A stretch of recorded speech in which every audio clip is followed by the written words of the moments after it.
옆에 있는 분들에게 한번 인사 나누십시다. 은혜가 가득한 밤입니다. 은혜가 가득하면 우리가 해야 될 거 하나 있죠. 은혜를 사모하십시다. 네. 오늘 은혜가 가득한 밤 그레이스풀 워십이라고 하면 우리가 다시 한번 하나님을 바라보면서 은혜를 사모하고 하나님 우리에게 주신 은혜를 힘입어서 기도의 자리로 나아가는 이 밤이 되기를 소망합니다.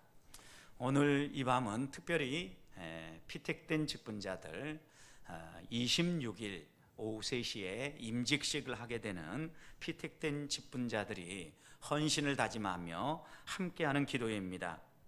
하나님께서 오늘 피택된 직분자들이나 또 함께 이 기도에 참여한 모든 성도들에게 하늘의 은혜를 덧입혀 주시고 말씀을 주셔서 하나님께서 정말 우리 한 분 한 분을 이 밤에 찾아와서 만져주시고 각자에게 음성을 들려주시는 밤이 될 수 있기를 먼저 주님의 이름으로 축복합니다.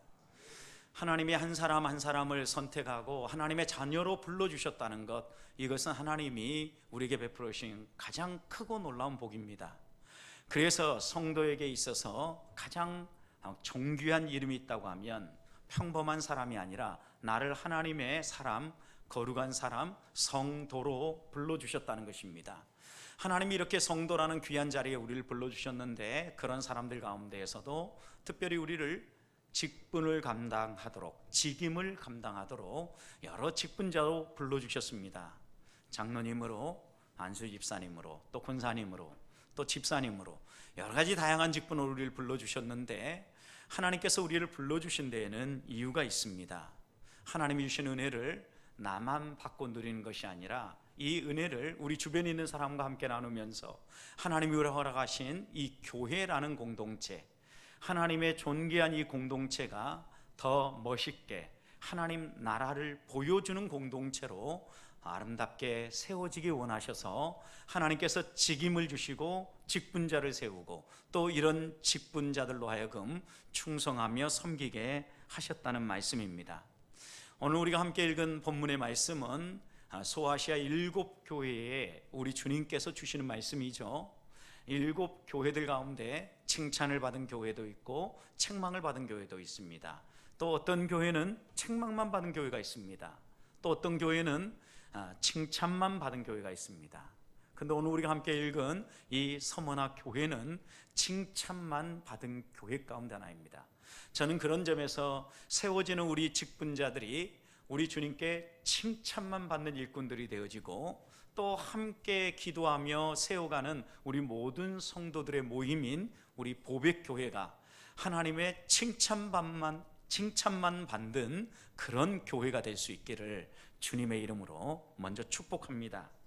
자, 그렇다면 어떻게 해야 하나님의 칭찬을 받을 수 있고 하나님의 마음을 시원케 해줄 수 있고 또 그런 직분자의 삶을 살 수 있습니까? 오늘 9절 말씀을 보십시오. 우리 주님께서 이 서머나 교회에 대해서 말씀하시죠.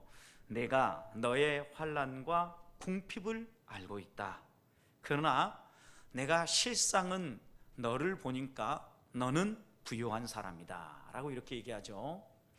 성도 여러분, 서머나 교회는 주님 보시기에 환난도 아는 교회였고 궁핍함도 아는 교회였어요.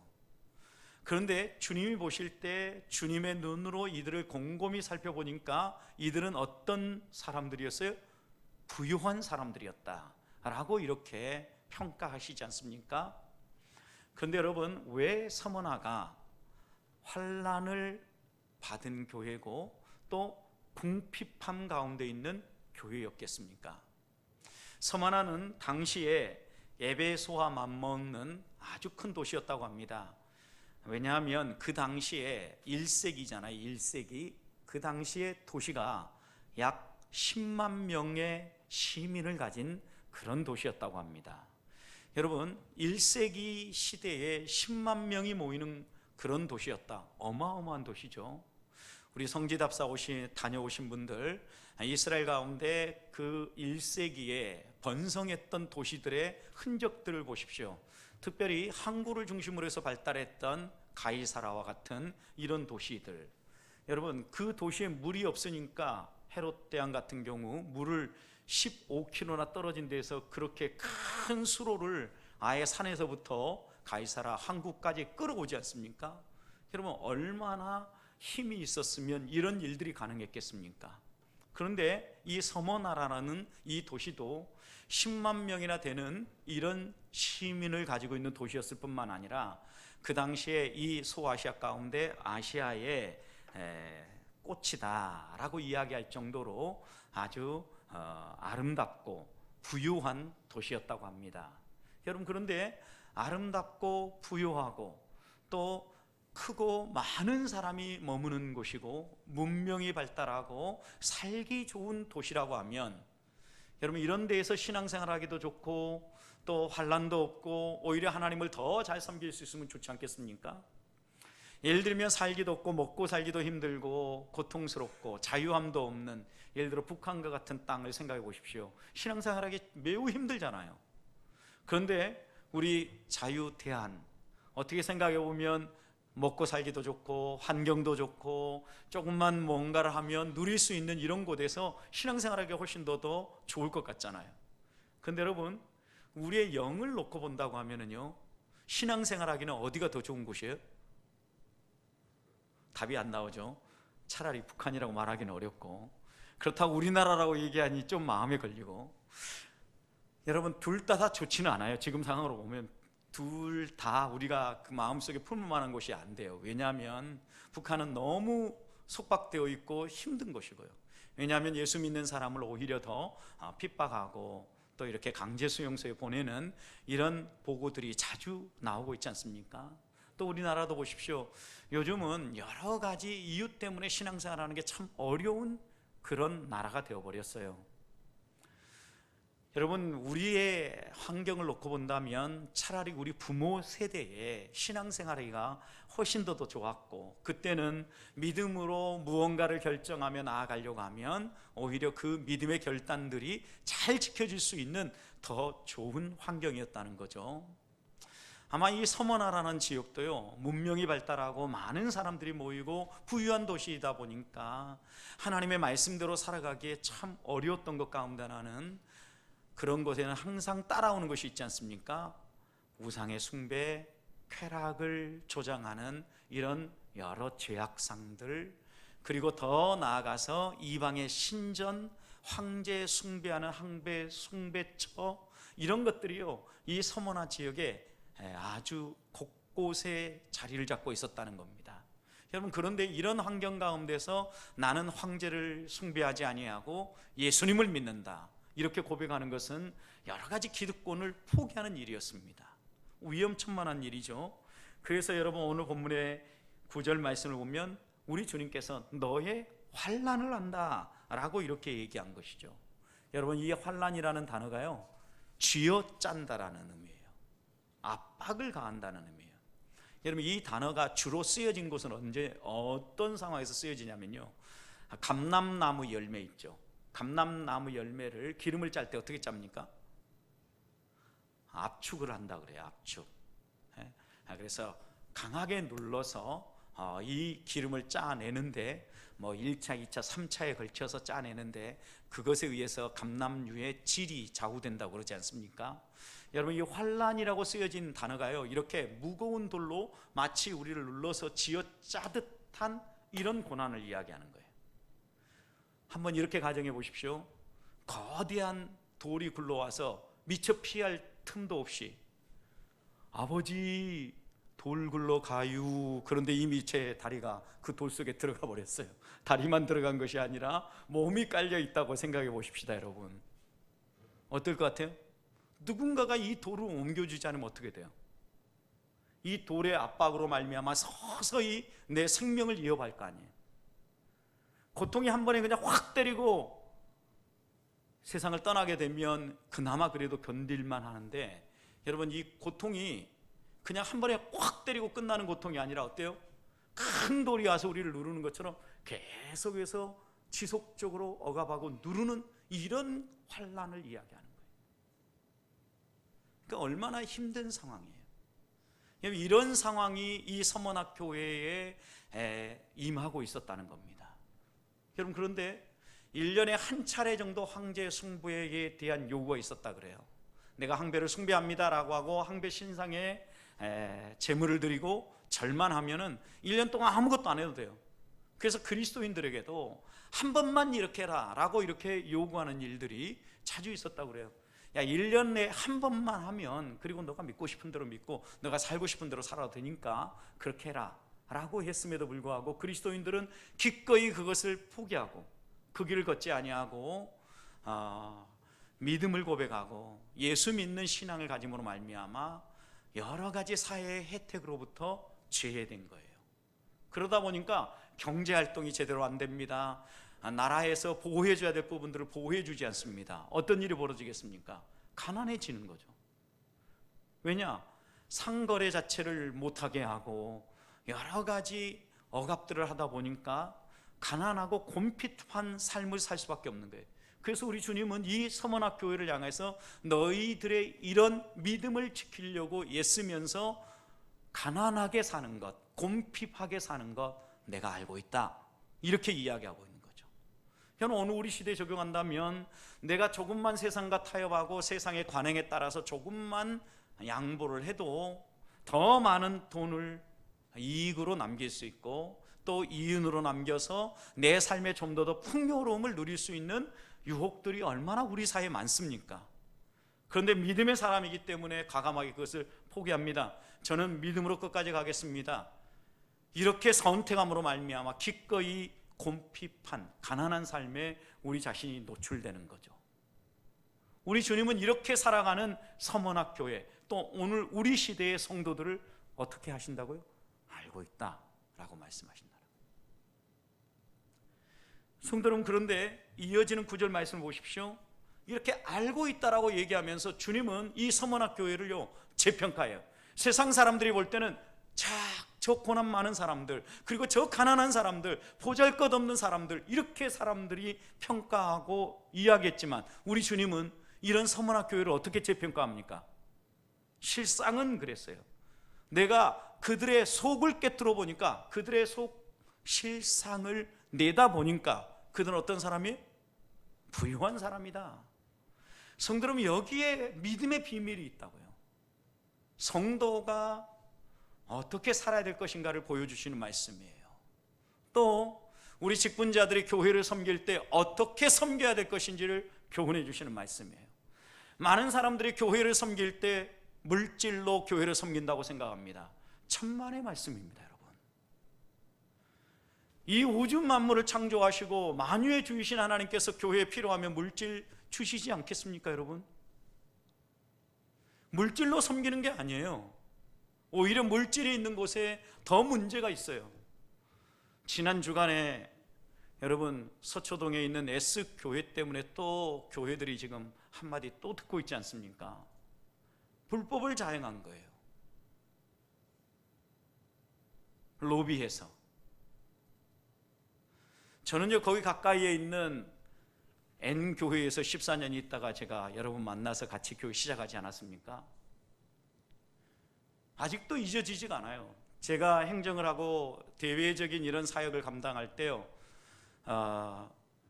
상가 지하에 있는 교육관에 공간을 만드는 일 때문에 갈등이 있었어요. 한쪽에서는 이 공간은 비상통로이니까 무엇으로 사용해도 안 된다, 확보해 놔야 된다. 또 한쪽에서는 다 그렇게 쓰는데 우리가 그것을 좀 더 위험하지 않게 전용해서 쓴들 무슨 소용이 있느냐. 여러분, 교회가 어떤 결정한지 아십니까? 자, 의견이 분분하다 그러면 우선 폐쇄. A도 B도 안 사용하는 거예요. 갈등의 요소가 있기 때문에.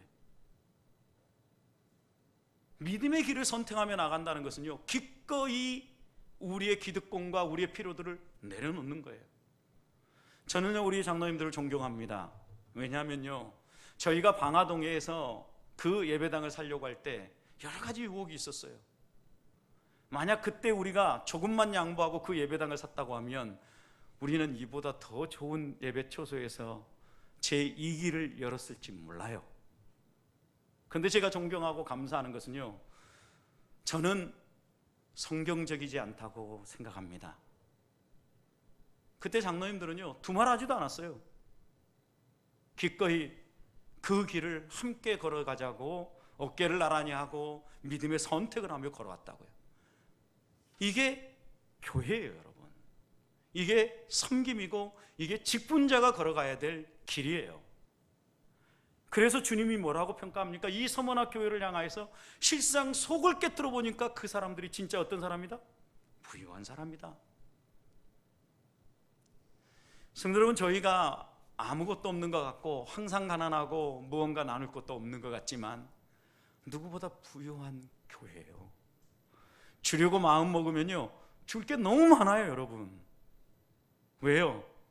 성도는 무엇을 재산으로 삼고 직분자는 무엇을 자산으로 삼고 봉사하고 섬깁니까, 여러분? 고난이에요, 고난. 오늘 본문이 그렇게 얘기하잖아요. 이들이 핍박을 당했습니다. 가난했습니다. 고난을 쌓았습니다. 그런데 우리 주님은 그걸 보면서 그것이 실상 너희에게는 뭐다? 부유합니다 이야기하잖아요. 여러분, 우리가 쌓아야 될 것이 무엇입니까? 세상에 얼마나 많은 부유함을 누리느냐. 내가 장로로 임직하고 권사로 임직하고 집사로 임직하고 나서 대박이 나고 물질의 복을 받고 얼마나 가세가 펼쳐지고 행복하느냐, 이게 중요한 게 아니에요. 믿음의 선택을 하며 끝까지 그 길을 걸어가고자 고난까지도 자초하면서 하나님 앞에서 고난의 잔을 마시며 내 잔이 넘치나이다 고백할 때 우리 주님은 이 서머나 교회에게 말씀하셨던 것처럼 저 사람이 진짜 나의 일꾼이다, 저 사람이 진짜 부유한 사람이다, 이렇게 평가해 주신다는 겁니다. 사랑하는 성도 여러분, 그리고 피택된 직분자 여러분, 성도의 부유함은 말씀을 따라 타협하지 아니하고 진리의 길을 걸으면서 겪는 고난으로부터 나온다는 사실을 믿으십시다. 이 믿음이 흔들리지 않아야 주님 오시는 그날까지 이 길을 끝까지 걸어갈 수 있습니다. 재물이 없어도 주를 섬길 수 있습니다. 그렇기 때문에 저희는 직분자를 선택할 때 재산 보고 물질 보고 헌금 얼마나 많이 하는가 보고 선택하지 않습니다. 거기에서 직분이 나온다고 믿지 않기 때문입니다. 직분은 하나님의 은혜로부터 흘러나오는 것입니다. 기꺼이 고난도 자초하면서 주께 헌신하며 달려나아갈 때 하나님은 그를 충성되이 보시고 그에게 직분을 맡겨주시기 때문입니다. 저는 오늘 헌신을 다짐하며 임직을 앞둔 피택 직분자들이 고난을 나의 자산으로 삼고 주께 헌신하고 봉사할 수 있기를 주님의 이름으로 축복합니다. 그런데요, 여기가 끝이 아닙니다. 이렇게 그들을 부유한 자라고 평가하신 주님이 10절 뭐라고 말씀하십니까? 너는, 그 다음 같이 읽습니다. 시작. 장차 받을 고난을 두려워하지 말라. 성도 여러분, 여기가 끝인 줄 알았는데 또 기다리고 있습니다. 뭐가 기다리고 있습니까? 너는 장차 받을 고난을 두려워 말라. 이건 장차 고난을 받는다는 소리예요, 안 받는다는 소리예요? 받는다는 얘기죠.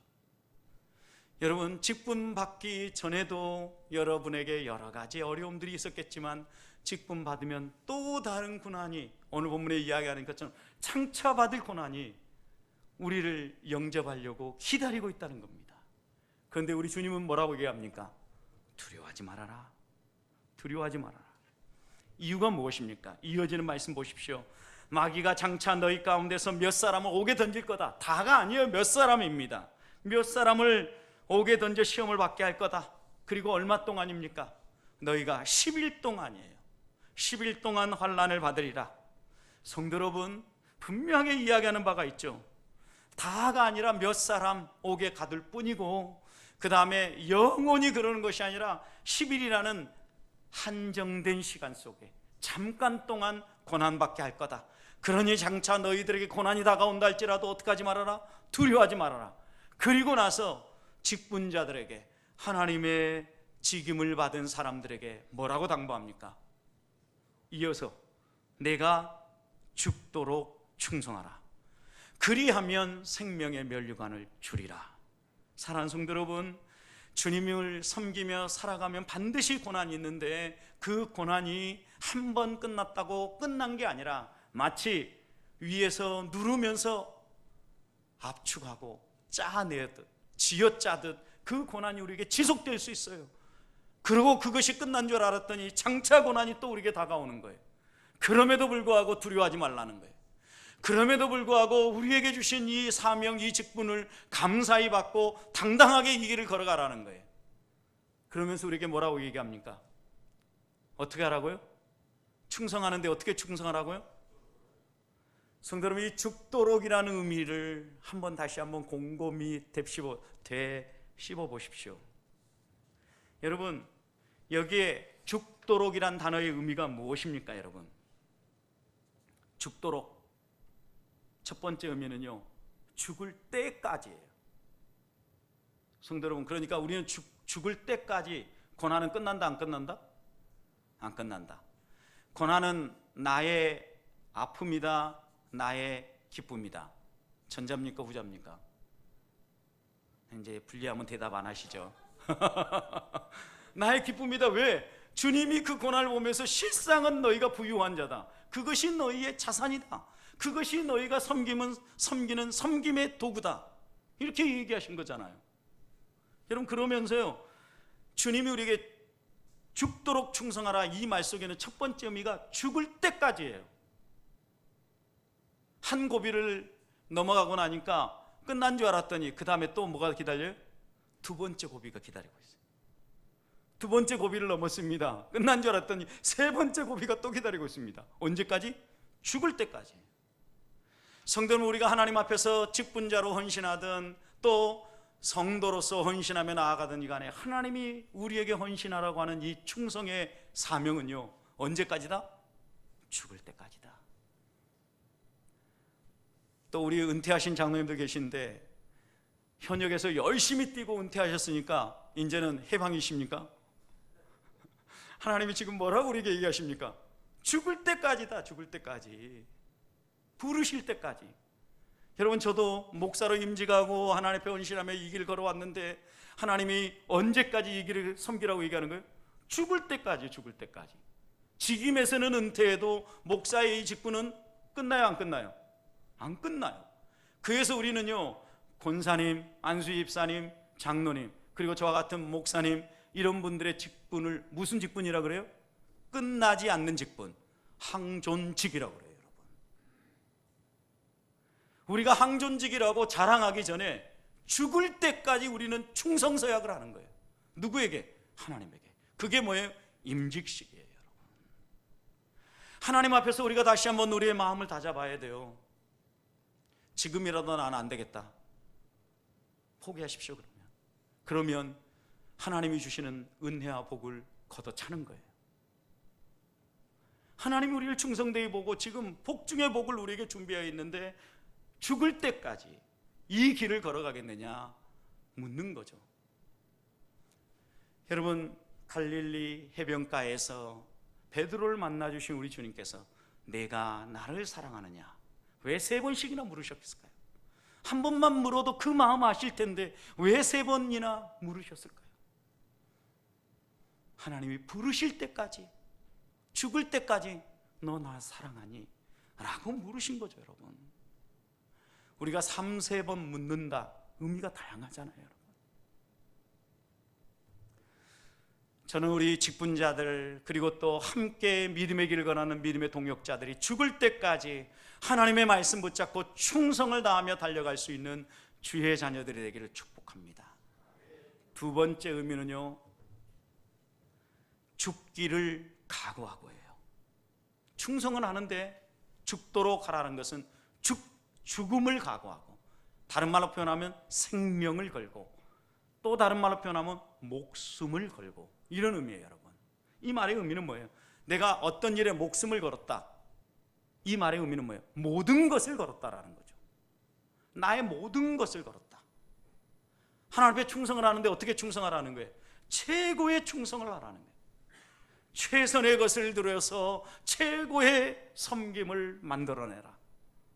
주님이 원하시는 거예요. 이게 죽도록이라는 의미. 저는 우리 피택된 직분자들이 다시 한 번 더 한 주일 남은 임직식을 앞에 두고 하나님 앞에서 죽도록 충성한다는 이 죽도록이라는 의미를 곱씹을 수 있기를 소망합니다. 우리는 이것을 다짐하는 겁니다. 여러분, 이렇게 우리가 목숨 걸고 충성하며 내 모든 것을 걸고 내 가장 소중한 것을 걸고 나의 가장 귀한 것을 들여서 충성하며 살아간다는 의미가 무엇이겠습니까? 주님은 우리에게 이렇게 얘기했습니다. 아무든지 나를 따라오거든 자기를 부인하고 자기 십자가를 지고 나를 따를 것이니라. 여러분 보십시오. 순서를 바꾸면 안 됩니다. 주님을 따라가고 죽도록 충성하며 봉사하는 제자의 길에 들어서기 위해서는요, 첫 번째가 뭐냐면요, 자기를 부인해야 돼요. 그래야 이 고난도 하나님이 우리에게 주시는 선물로 보이기 시작하고 하나님이 실상은 부유한 자라고 얘기하는 이 말씀의 복이 우리의 삶에 임하는 거예요. 그래서 제일 먼저 우리가 가져야 될 것은요, 우리 주님처럼 나를 위한 삶이 아니라 이웃을 위한 삶, 나의 필요와 나의 편리함을 추구하는 것이 아니라 이웃을 섬기고 이웃을 위하여서 살아가는 사람. 여러분, 그런데 언제까지? 죽을 때까지. 어느 정도로? 죽도록, 목숨 걸고. 하나님 얘기를 많이 했어요. 저도 이 말씀 준비하면서 곰곰이 이 말씀을 묵상하니까 그렇더라고요. 가끔 팔이 아프고 다리가 아프고 허리가 아프고 그러면요, 오늘 좀 쉬어야 되겠다, 이런 마음이 먼저 생기거든요. 근데 본문의 말씀을 다시 곱씹어 보니까 팔이 아파도 그 팔이 두 동강이가 나고 그 팔이 떨어져 나가고 너의 목숨을 잃어도, 이 말이더라고.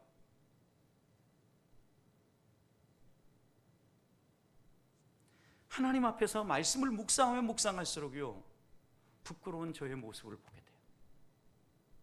하나님 앞에서 정말 하나님이 우리에게 원할 때 너를 부인하고 나를 따라오라고 이야기하는 이 말씀의 의미가 아무리 묵상하고 내 삶에 살아 숨쉬지 못한다면 이 말씀은 글자 속에 갇혀있는 말씀이에요. 능력일 수가 없어요. 이 말씀이 내게 이야기하기 시작하고 이 말씀이 내 가슴 속에 들어오고 나의 감정을 움직이고 내 이성을 사로잡고 내 행동, 손끝, 발끝을 움직이기 시작할 때 그 말씀이 능력인 것이죠. 저는 우리 직분자들이 이렇게 하나님 앞에 설 수 있기를 주님의 이름으로 축복합니다. 그런데요, 이 십자가를 지고 따라가는 것을요, 날마다 지고 따라, 날마다.